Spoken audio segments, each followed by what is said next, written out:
issue of religion and philosophy. But nevertheless, when I say near-death experiences are real, I mean that they occur when these children say that they're happening, which means at the point of death.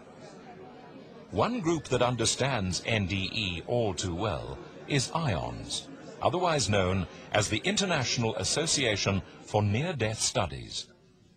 Founded in the early 80s, it was established to support the near-death experiencer and encourage NDE research. Today, it has a very large membership in many countries. Other groups have followed suit, and significant advances have been made in numerous groundbreaking studies. One such study tested the validity of out-of-body experiences while under life-saving surgery. Surgical patients were split into two groups. The first group claimed to have an out-of-body experience while under anesthetic. The second claimed to have had no out-of-body experience. The two groups were asked to describe what had happened to them while receiving treatment. Those who had experienced no out-of-body sensation made wild guesses and were overwhelmingly wrong. The out-of-body group, by contrast, gave startlingly accurate descriptions of what the surgery or treatment had entailed, including giving precise details of data readouts on the surgery's electrical equipment during the operation. The concept of extended consciousness after clinical death had moved from the realm of religious belief to verifiable scientific fact. There's been a very good study of people that had cardiac arrests or heart attacks. About 15% of them had NDEs, and the remainder did not have NDEs. And then they studied this group of people for up to 7 years. And there's no question that the people that had NDEs were significantly different from the other group. They tended to have a more spiritual belief system. They had a much lower fear of death. They had a much less materialistic view of the world. They were much more interested in religion, and it really changed their lives a great deal. So this has been studied very carefully, or what is called prospective or controlled studies, and has been proven to be fact. The event is so common, the pattern of the experience is so consistent, and its effect on people is so profound, that just for that reason alone, even forgetting why or what the spiritual or religious implications are, NDEs are something that affect a lot of people in a major way. Interestingly enough, another study, quite separate from the NDE, has also lent remarkable authenticity to the Lazarus phenomenon. Dr. James Winery, head of the U.S. Air Force's Aeronautical Research Unit, has come up with some fascinating insights into loss of consciousness.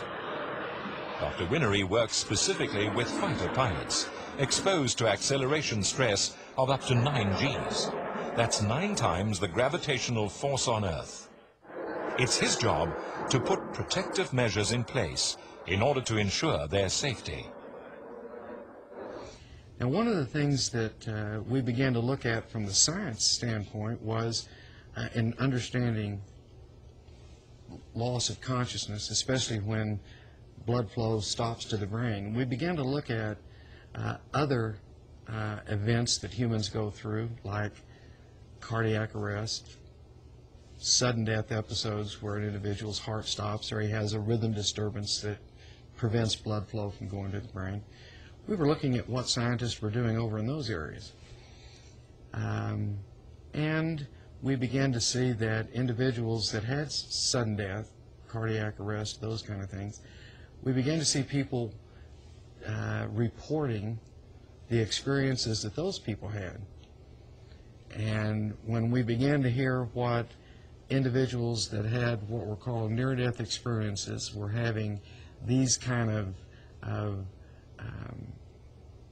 experiences of dreams or being out of body or those kind of things, we really began to look at our information, and we said, boy, our folks are having a lot of the same symptoms that are being reported with sudden death and cardiac arrest.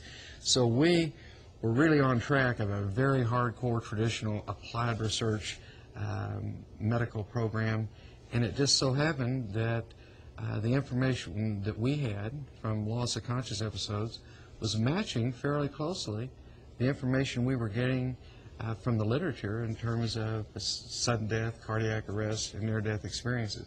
So we thought it would be interesting to the general scientific community to hear what our experiences were in completely healthy people having blood flow stop to their brain, losing consciousness, returning blood flow, consciousness returning. We thought that would be at least a slice of information that might help individuals that are investigating near-death experiences might be interested in.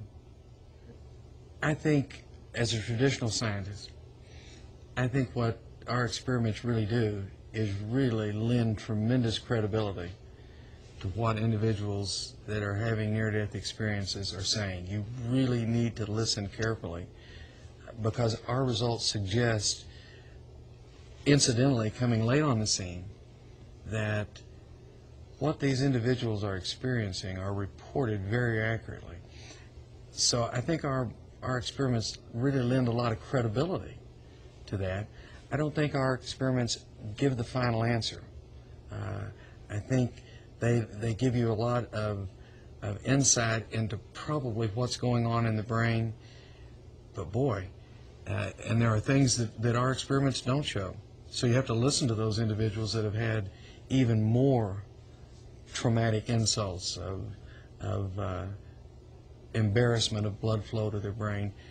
They may well be experiencing things that we don't have, but the things that we're seeing certainly lends a lot of credibility to listen to what things they experience that we don't, that may truly give you insight into spiritual and other understandings of life and death and what we're all about.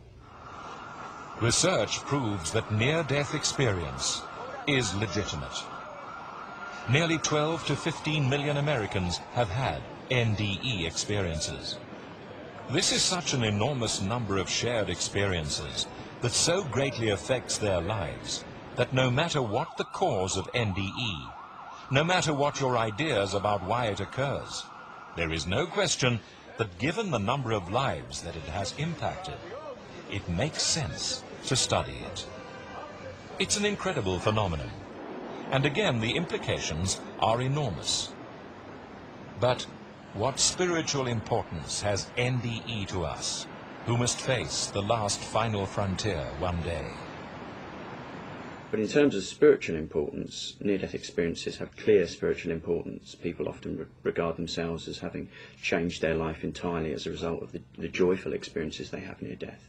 And even in negative near-death experiences where people have trips that are hellish, people often report life-changing events. And arguably, even if it were brain chemical changes that were responsible for the actual near-death experience, and therefore it's a hallucination, the consequences could still be spiritual for someone.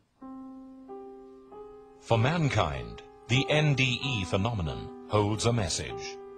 Death is reality, and according to research and those who have witnessed heaven and hell through NDE experiences, we must think about our own lives. We will die as we live. What people are describing are very, very clear-cut, life-changing situations. Now, I think you mentioned you saw Ian McCormack, and when all's said and done, he's been travelling around the world for nearly 20 years, and he, like many, many of the others, recalls exactly what he saw, right to the very finest detail. And although he has been recounting his experience, and many others have as well, probably 2 or 3 or even 4 times a week for all these years, you can look at old videotapes, and what they described hasn't changed at all. It simply hasn't changed. And in fact, this event is the single event in their lives that they remember most clearly, unlike hallucinations. The other thing, of course, that these are life-changing events. I've interviewed probably over 300 people who've had these experiences, And all of them have been dramatically changed. Their lives have been changed by these near-death experiences. You can't say that about hallucinations. Hallucinations simply aren't life-changing experiences, whereas near-death experiences, when you meet Jesus Christ and either see heaven or hell, they are dramatic, riveting, life-changing experiences, and almost invariably people's lives are dramatically altered as a result of these experiences. So personally, and also because of the fact that the near-death experience accounts are so remarkably similar not only to each other but also to the Bible, I personally believe that these are real events and people are describing real events. Those people who have had near-death experiences, who have crossed the unknown final frontier, bring a clear message. Heaven and hell is a reality. More and more scientific evidence proves that life after death does exist. Eventually, we will all die and have to cross the final frontier, either to heaven or to hell.